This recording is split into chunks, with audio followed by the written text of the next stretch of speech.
อีกค่ะโอเควันนี้มาเที่ยวเมืองลาวเด้อ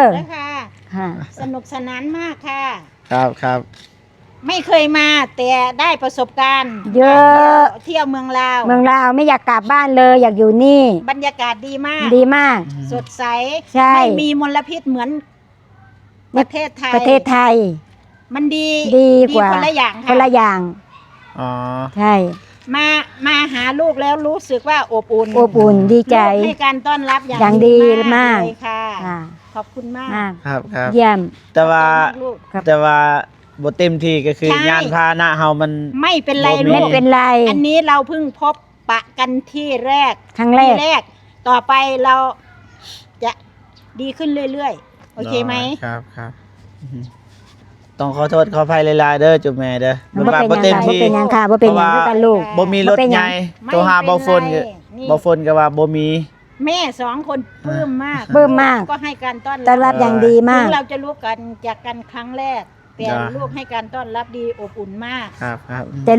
ลูกมาหลายปีแต่ไม่ได้เห็นตัวจริงวันนี้เห็นตัวจริงอึ้งเลยครับดูคลิปลูกตลอดคลิปเลยดูตลอดในคลิปเลยดีมากถ้าดีก็ทำต่อไปเรื่อยๆถ้าไม่ดีแม่ไม่ให้ต่อแล้วให้หยุดแล้วครับดีมากใช่วันนี้รู้สึกว่าลูกให้ความอบอุ่นมากดีใจกันเองกันเลยน่ารักชอบมากแบบเด้อก็ให้แม่เพิ่นพักพรก่อนพี่น้องเนาะมาส่งเพราะว่ามันมืดมันค่ำคันสิพาแม่เพิ่นไปเที่ยวมันก็ยานมันมืดก่อนนะยานมันเสียงคือฮู้น่ะที่จริงน่ะเฮาอยากเอารถใหญ่ไปแต่ว่าเนื่องจากบ่ฝนก็ว่าบ่มีทีมงานลูกก็ได้บอกเบิดแหละทีมงานว่ามื้อนี้บ่ได้ไปเฮือนบ่ตูนเฮาสิพาแม่ๆเพิ่นไปเที่ยวแล้วก็ส่วนทีมงานไปก็ทีมงานค่าเวียกค่าเฮ็ดเวียกค่าทำงานตั้งเสาให้เฮือนบ่ตูนเฮ็ดเฮือนบ่ตูนก็เลยส่วนน้องชายเพิ่นไปน้ำอีกนี่ใจหลายๆเด้อน้องชายบ่ฝนแต่ว่าหน้าตาคือกันเด้อแต่ว่าเพิ่นนี่รอกว่าใช่ถ้ามีอีกคู่หนึ่งก็จะเป็นลูกเขยอยู่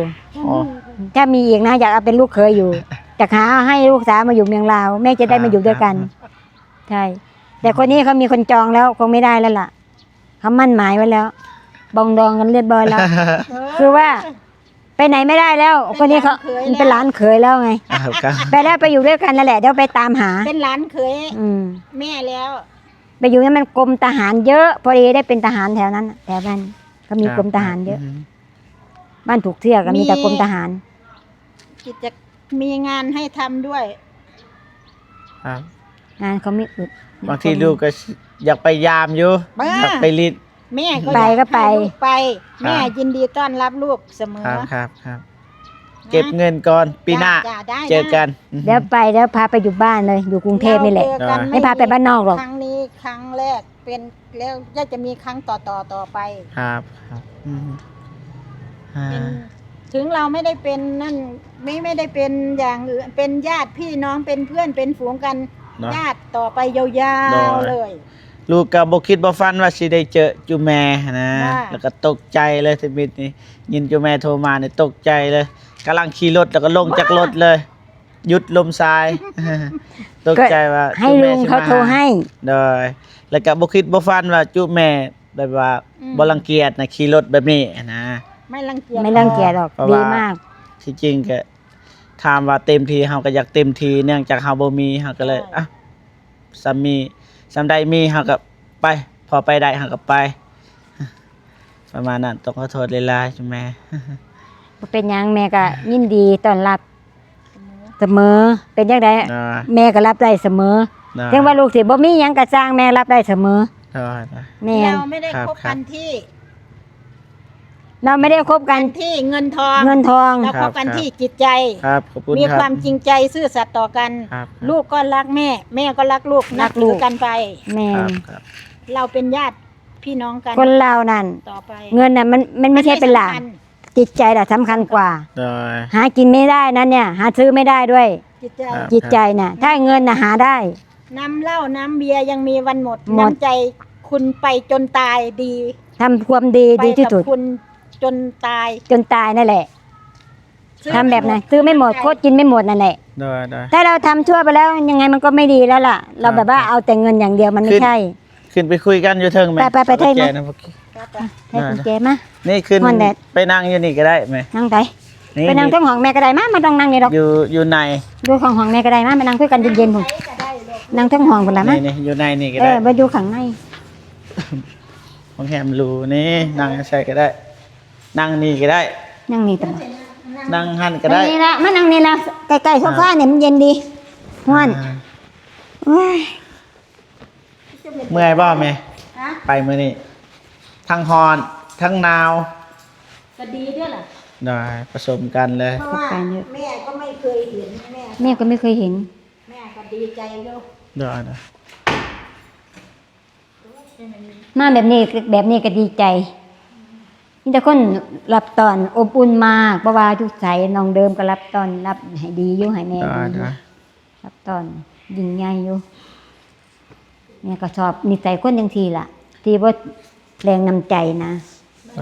มันแรงน้ำใจ อย่างอื่นแรงได้ห้ามแรงน้ำใจ ก็พอแล้ว ไม่ชอบอย่างนี้ อากาศแบบนี้ มีอะไรไม่ถูกใจก็มาคุยกัน ให้ตรงไปตรงมา ครับ อย่างเงี้ยไม่ชอบแบบคนสบายอย่างเงี้ยไม่ชอบมาก มื้ออื่นหรือว่าพรุ่งนี้เต็มทีสิพาจูแม่เพิ่นไปบ้านเบาเจ็บแล้วก็น้องบองบ่ตูนบ่นงทีมงานบ่ฝนไปเที่ยวเบิดน้องสลีน้องฮานคันมีรถใหญ่มื้อก็ปรึกษาบ่ฝนอีกทีหนึง เพิ่นติดไปได้อยู่บ่ล่ะ ได้คันบ่ได้ก็สิยืมรถคนอื่นบางทีพอบ่ฝนเราใส่รถนะ แม่น ก็ว่าบ่ได้คือมื้อนี้แหละพอเราใส่เราก็จำเป็นเอารถจักรไปเอา นั่นน่ะลูกแม่ก็วางกันล่ะเฮาก็อยากให้มีของตัวเอง ก็ไปยืมเพิ่นก็สงสารเพิ่นก็ต้องการใส่งานแม่ว่าอยู่คิงสิไปก็ดีคือกันได้รถน่ะเฮาบ่ต้องไปยืมผู้อื่นเสียแม่ว่า เอาเขาเจ้าก็อยากได้ข้าวอยากลงนั่นคือกันเนาะ ก็ได้ ก็อยากได้อยากจะได้ เฮาอยากเต็มทีนะแบบว่าจุแม่มาแต่ไทยนี่เดินทางมาไกลแต่สุดท้ายมันไปขี่รถอันนี้มันก็บ่งามหั้นนะแบบนั้น 3 วัน 4 วันเลย ทำมันก็4 วันนี่แหละ ไม่ได้อาบน้ำ2 วันเต็มๆเลย นอนอยู่แต่ในรถลูก ได้ เพราะว่า ลงปุ๊บไปนั่งรถปุ๊บขึ้นมุดมานี่ก็นอนนี่ลงนี่ปุ๊บก็มานี่ไง มานี่แล้วก็นอนในรถ ในรถ เมื่อคืนนอน ครับ โอ้ย แม่ก็ดีใจอยู่มาเห็นหน้าลูกนี่ก็ปลื้มใจ ครับ แต่ถึงจะลำบาก มันปลื้มใจ แม่คนนี้จะปลื้มเธอมากนะลูก ได้ แต่แม่ ค ก็ รับ ธรรมดาแม่ก็ไม่รู้จัก ครั ค บ นนี้เขารู้จักลูกใน YouTube ใช่ไหม ครับ แต่แม่ก็พามา นี่นแหละ เออ อยากมาอยากมีเพื่อน ถ้ามาก็ได้คุยกัน ให้คุยกัน โอเค ถ้าโอกาสถ้าแม่มาคนเดียวก็มาได้ แต่มาอยากจะมีเพื่อนไงเรามาคนเดียวไม่ได้ เราก็ต้องมีเพื่อนไงก็เป็นผู้หญิงอย่างเงี้ยเวลานั่งรถนั่งเรืออย่างเงี้ยกลัวผู้ชายไม่ให้อะไรหรอก ครับ เมื่อกี้มานอนเขาจะเอาผู้ชายมานอนกับแม่บอกไม่ต้องมานอนไปนอนฝั่งนู้นเลยเขาเอาผู้หญิงนอนแล้วก็จะเอาผู้ชายมานอนบอกว่าไม่เอาไปนอนข้างบนเลย ไม่ต้องมานอนนี่ไล่เขาไปเลยไล่อันนั้นแหละเป๋ารถน่ะเขาอย่ามานอนตรงนี้ไงแม่ไม่ชอบ นอนทุกคืนถ้าเกิดมันมานอนอยู่เราถ้าเกิดว่าเราเป็นเพื่อนเราไปก่อนเราไม่รู้ว่าผู้ชายมานอนกับเราจะไม่ล่ะนอนใกล้ๆกัน ครับ เราง่วงใช่ไหมลูก ครับ กลัวว่าเราจะเผลอหลับไปอ่ะกูนอนคนเดียวผู้ชายมานอนข้างกูตั้งแต่เมื่อไหร่กลัวมันเป็นอย่างนี้ไง ครับ สาเหตุเขาเลยชวนแม่มาเป็นเพื่อน นี่แหละ ครับ แม่กลัวอย่างนี้ มันไปต่างถิ่นนะลูกเราไม่รู้ว่ามันจะ ถ้าโอเค ถ้าเขาได้คุยกับลูกก่อนว่า ลูกวันนี้แม่จะไปหาหนูนะหนูมารับแม่ตรงนั้นตรงนี้ ไม่เลย ตรงนี้ไม่มี เพราะว่าเราไปกันเองแบบ ไม่รู้จักอะไรเลยไง ครับ ไป เบอร์โทร เสียงๆอ่ะ ครับ ว่าจะเจอหรือไม่เจอทีนี้ อ่ะ เอาพอลูกมาเห็นพวกแม่ลูกก็สงสัยว่าต้องเป็นพวกแม่แน่ๆใช่ไหม ครับ ทีนี้ แม่ก็ไม่รู้จักเธอนะ ครั ที บ นี้แม่เขาบอกนี่เจอแล้วแน่นอนแม่ อยู่ในคลิปไง โอเค อยู่ในคลิปไง แต่แม่ไม่รู้จัก ดูในคลิปไง เพราะว่าเราจำได้ไง ทีนี้แม่ก็ดีแล้ว ครับ ได้เจอกันแม่ก็ดี ดีใจ มีแต่ว่าให้จุแม่พักผ่อนก่อนหรือว่าอิ่มแล้วว่ากินข้าวกินน้ โอ้ยแม่ ำ กินตลอดแล้วลูกอี ได้ อิ่ม คันสั้นประมาณ5 โมงลูกสมาหับแล้วก็ไปกินข้าว จ้า ได้ 5 โมง 5 โมง เดี๋ยวนี้กี่โมงดู สักโมงนะ ตอนนี้ไม่ได้ตั้ง อันนี้จะ4 โมงแล้ว 3 โมงหรือว่า 3 โมง 5 30 โมง 40 6 โมง แล้ว ก็ได้7 โมงก็ได้ เนี่ย คือแม่สะดวก 30 40แล้ว จักโมง 1 โมง 2 โมง 3 โมง 4 โมง 4 โมง 4 โมง 40 แล้ว 4 โมง 40 แล้ว ได้นะ5 6 โมง 7 โมงก็ได้ ใช่ เขายังเปิดอยู่หานั่นก็ได้ พรุ่งนี้ จะซื้อเนื้อไปทำบ้านลูก ซื้อเนี่ยไปลาบเนาะ จ้า ซื้อเบียร์ไปกินกันกัน โอ้ยเรียกบอก แต่อันนี้แม่จะไม่เอากลับนะลูกโทรอันนี้ไม่เอา เดี๋ยวไปก่อนใส่ก่อน ใส่ คุยกันนานค่อย ไม่จะเอาให้ลูกหมดทุกอย่างไม่เอาอะไรไป เพราะว่าเราใส่มาให้ลูกนะเนี่ย เป็นงานเป็นการ จะรู้แล้ว ครับ ลงคลิปเนี่ย รู้แล้ว เขาลง รู้แล้วรู้แล้ว รู้แล้วลงคลิปรู้แล้ว ไป คุณพี่ ไม่แต่ว่าชีส่งอยู่แม่ก่อนขึ้นเทิงไป ไป ลูก ไปขึ้นตรงไหมเพื่อม ได้ ไปด้วยกัน ครับ ไป กี่ซอยนะ บัก อ่ะ ลูกเคยแม่มันก็บักล้านเคย หมวกไฟนี่เห็นไหม ไป อันนั้นร้านเคยในลูกไส้ทัน ไปลูกไป ไปขึ้นกี่ มาขึ้นมา อ่า เคยแม่มันก็ ครับ นะ จะปล่อยนะหลานเขยคือหลานเขยนะ ถ้าถึกปล่อยเมื่อไหร่จะมาคุยกับท่านนะจะบอกให้ รู้ไหมถ้าคุย ไป ถ้าเลิกกับ หลานเขยคนนี้ไปอย่ามาคุยกับท่านนะ ร้านเคย ตัวเองจองแล้วนะ ร้านเคยฉันก็ไลฟ์สวนเธอเหมือนกัน รู้แล้วท่านไหนกันเนี่ยห้องนี้มันบ้าง อันนี้เราไม่รู้เหมือนกันเลย กระแจน้ำไผ่บัดนี้ เจ๊น้ำแข็ง นั่นหมดเลย 202 บ่แมนแมนละ หอมนะเป็นแจน้ำลาย งานนี่แหละ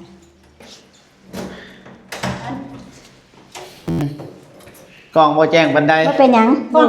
ก้องโบราณนี่ต้องไปล่างอันนั่นไหมบ่ต้องไปล่างอัน หมอมันบ่แจ้งมาแต่ ไปขับมานั่งน้ำกันกันนะ ครับ นั่งเด่นยังเมียก็ได้ดอกมาลูกบ่มีน้ำมีน้องให้กินดอกเพราะว่ามา นี่เลยนะเฮ้นี่เลย ครับขอบคุณครับครับ เอาให้ลูกกินได้ว่า ไหม มึงกินได้แม่มันกอกอัน นี่ นี้ ลูกน้ แอร์เนี่ยบ่ต้องเปิดก็ได้พี่น้อง ำ นะ เปิดหนาวเลยหนาวมัน หนาวเลย เนี่ยมันเปิดได้ วิว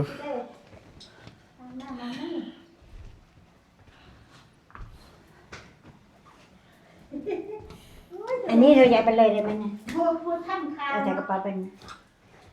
นี่ติแบงเนี่ย ให้ลูกป่ะ ใช่ ครับครับขอบคุณครับ อันนั้นไปทานไว้เวลาเขาก็กลับหมดแล้วแม่ก็จะทาน ฟาวแบ่งพี่น้องแม่เรามอบให้แล้ว ใครเพราะถ้าเอาให้ลูกจะได้ ครับ เอาไว้ยังดีกว่าไปให้เขาไม่ลิ้นดาว ว่ามีที่น้ำมาให้เราก็มีกล่องหลายแล้ว แค่นั้นนะลินดาเวลาไปทำคลิปน้องนั้นน่ะไม่มีมันจะมายืม ครับครับ ไม่รู้จักซื้อเอง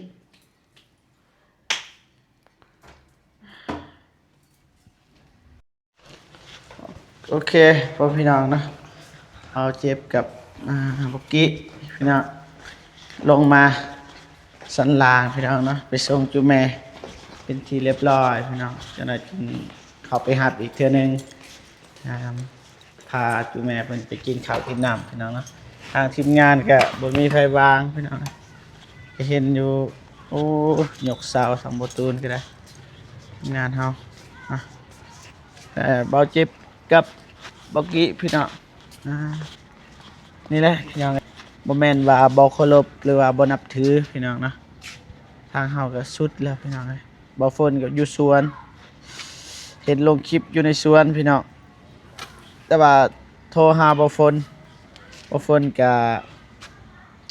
บ่มีรถพี่น้องพ่อของบ่ฝนก็ใส่รถพี่น้องเพราะว่าเฮาก็บ่ได้นัดหมายในเมื่อเป็นแนวนั้นแล้วพี่น้อง เฮาก็บ่มีทางเลือกนะก็เลยเอารถนี้ไปบ่แม่นบ่ บ่เคารพคือพี่น้องนะถ้าผิดพลาดประการใดก็ต้องขอโทษขออภัยFC ทุกคนแบบว่าต้อนรับบ่ดีปานใดพี่น้องนะแต่ก็เฮาสึกเต็มที่พี่น้องนะก็นี่เปิดห้องให้อยู่แม่เพิ่นก็รู้สุดในเมืองท่าแตก็ว่าได้พี่น้องนะกรุงเทพนี่ก็บ่มีไผทันเลยประมาณนี้พอพี่น้องนะจะได้ มื้อนี้เมื่อยบ่ ครับธรรมดา ธรรมดา คิดอะไรแบบว่าพาผู้ใหญ่ไปแบบนี้เคยพาไปปะ โอ้ครับเดี๋ยวว่าบ่เคยละครั้งแรกนี่นะ ครั้งแรกเลย เรียกว่าเฮ็ดโตบ่ถึงนะว่าเฮาบ่เคย แมนเห็ดโตบ่ถึกเลย ต้องมาให้เฮา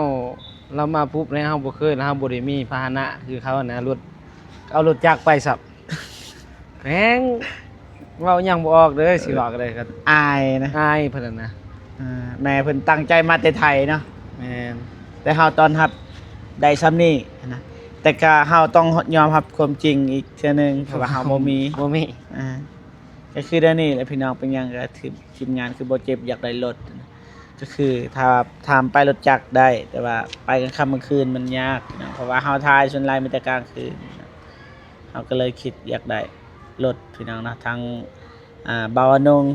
อ้ายเพิ่นก็เฮ็ดเทือนพี่น้องทางบ่าวตูนก็เฮ็ดเทือนแต่ว่า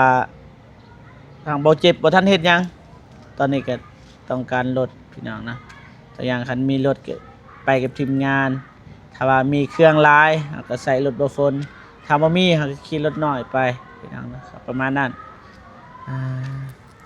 แต่ว่าขอบอกขอบใจหลายเด้อ รบกวนเมื่อกี้พี่น้องทีมงานเฮาบ่ทันนะบ่มีไผทันเพราะว่าแม่เพิ่นก็นัดกระทันหันเฮายังตกใจพี่น้องแบบบ่ได้นัดหมายนะพี่น้องแต่ว่าเจอแล้วบัดมาฮอดนี่ก็ทักมาอาจจะเป็นต้องพาไปเลยเพราะว่าเฮาอยู่นี่นะเฮาต้องรับผิดชอบพี่น้อง คือเฮาเว้าล่ะพี่น้องนะถ้าผิดพลาดประการใดก็ขอโทษขออภัยหลายๆนะแล้วก็ขอบอกขอบใจหลายๆเด้อเสียสละเวลามีค่าแบบมาส่งจุดแม่เพิ่นเนาะสุดท้ายแต่สุดนี้ก็ขออวยพรอวยไสให้แก่ผู้ใหญ่ที่บุญทุกท่านนะหรือว่า FC ทุกท่านนะที่เข้ามาเบิ่งมาชมคลิปของบ่าวเจ็บตั้งแต่ต้นจนจบแล้วก็บ่ขาดโฆษณาจังใดก็ขอให้พ่อแม่พี่น้องหรือว่า FC ผู้ใหญ่ใจบุญทุกท่านนะ